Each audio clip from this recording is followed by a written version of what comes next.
মাদারীপুরের রাজৈরে দেশীয় অস্ত্র ও ডাকাতি করা মালামাল সহ কামাল পোহালান ওরফে সিএনজি কামাল নামে এক কুখ্যাত ডাকাতকে গ্রেপ্তার করেছে পুলিশ। শুক্রবার রাত 2টার সময় রাজৈর কোটালীপাড়া আঞ্চলিক সড়কের ভেন্নাবাড়ি নামক স্থান থেকে তাকে গ্রেপ্তার করা হয়। সে পটুয়াখালীর রাঙ্গাবালী উপজেলার টেলা গ্রামের মৃত ফজলে আলী পোহালানের ছেলে। দুপুরে এ তথ্য জানান রাজৈর থানার ওসি আসাদুজ্জামান হাওলাদার। জানা যায়, এক ভুক্তভোগীর অভিযোগের ভিত্তিতে অভিযান চালিয়ে ডাকাত কামালকে গ্রেপ্তার করে রাজৈর থানার পুলিশ। এ সময় তার সঙ্গে থাকা আরও 5-6 জন ডাকাত দলের সদস্য পালিয়ে যায়। পরে তার কাছ থেকে একটি ধারালো ছ্যান্দা, ডাকাতি করা 4টি মোবাইল ও নগদ টাকা উদ্ধার করে পুলিশ। ডাকাত সিএনজি কামালের বিরুদ্ধে মুন্সিগঞ্জ, গাজীপুর, বরগুনা ও ঢাকার দক্ষিণ কেরানীগঞ্জ থানায় মোট 8টি ডাকাতি মামলা রয়েছে। সে পটুয়াখালীর রাঙ্গাবালী উপজেলার টেলা গ্রামের মৃত ফজলে আলী পোহালানের ছেলে।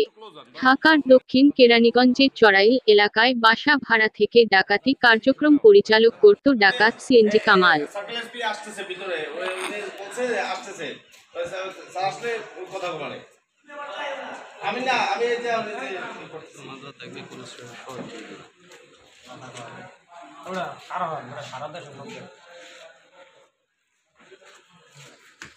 মাঝে মাঝে দেখে তোমার এখন মাথা হেট হয়ে যাচ্ছে, আর যখন মানুষ কুপাইয়ের টাকা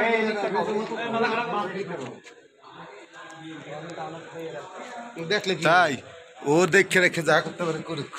দুই সাইড ছবি নিয়ে এই বেলায় ধর পারবে না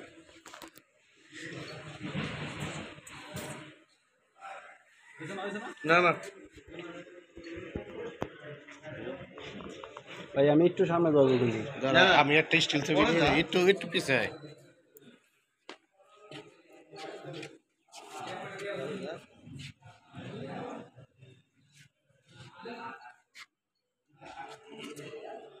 সামনে যাবো।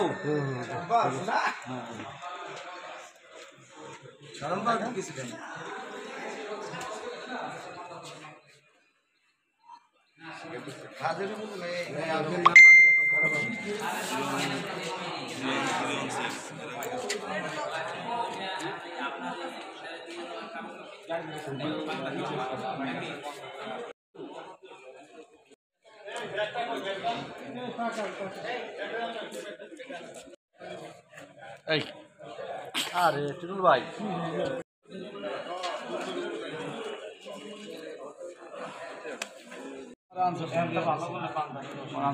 নাম্বার মোবাইল আছে না তোমার?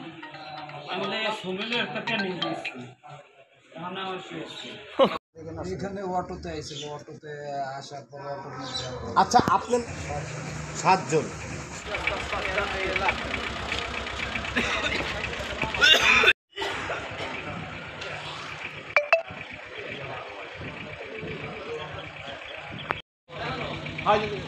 আছে